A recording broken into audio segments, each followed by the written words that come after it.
Ay, no, tang awas-awas siya dyan. Oh, di ba? So, bukas ng umaga pa yung harvest nitong mga itlog na to. Yung...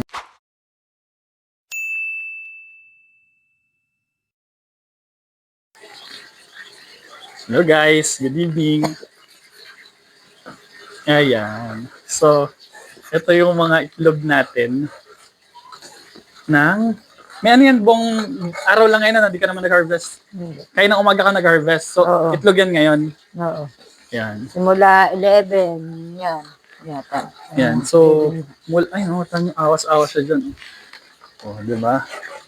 So, bukas ng umaga pa yung harvest nitong mga itlog na to. Yan. Gusto ko lang makita nyo, ano, yung itsura ng mga itlog na to kapag gabi. So, yan po ang aking nanay. Hello po. Ayan.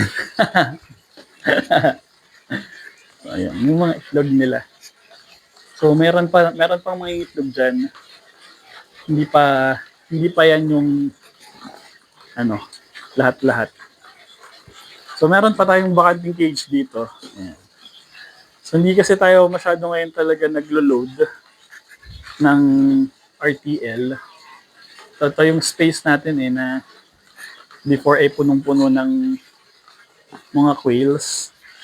So, focus tayo ngayon sa pagbebenta ng RTL and paggawa ng mga quail cages.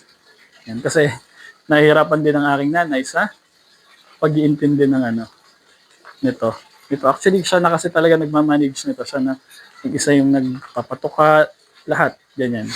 Siya rin babaks ng mga itlog.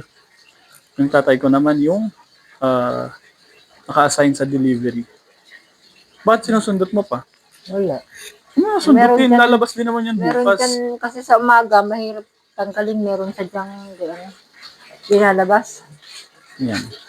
O, ito yung gaganda ng ang gaganda ng quality ng Wala ka ng itlog. namin.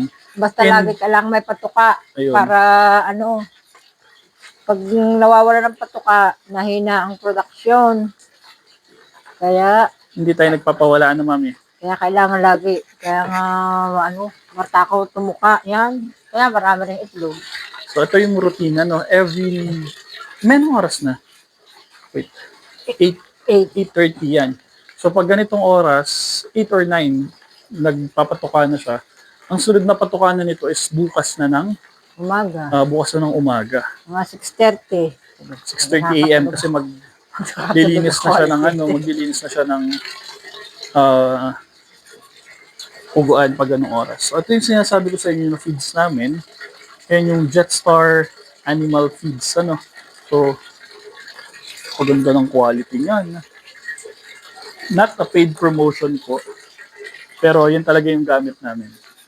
So, magkakarga siya ng tubig, magpapatuka. Yung itlog bukas pa yan i-harvest. Ayan.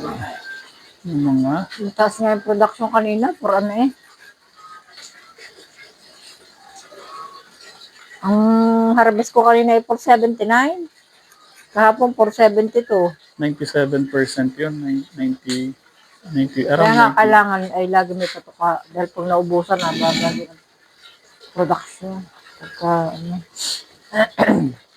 Ito yung baba, yung punong-puno kasi yung baba dyan, kaya ang dami din itlog. Hindi sa kapag may nakakawala, misadya ko na ilagay. Kaya, hindi yata naman araw-araw na itlog yan. Bakit merong mataas, merong mababa? Ganon talaga, may. Ayan. So, yan yung wala. Gusto ko lang i-share sa inyo to. Wala lang din akong maisip pang content at medyo pa-busy tayo. Gusto ko lang makita nyo na itong mga itlog na ito, ayan, pera na yan. Sabi ko sa inyo, pera na yung mga itlog na yan. Ayan, paganda ng mga itlog na yan. So, hindi magic ang paggagawa ng itlog. Dapat mong patukain. Dapat mong asikasuhin at alagaan mong mabuti ang mga pugo. Yung ipot, gano'n yung ipot na yan, Fresh na fresh. So bukas yan, kailangan maalis yan bukas. Eh, yung kanina, mayroon ako dito na Yan, hindi siya nabuo. yan.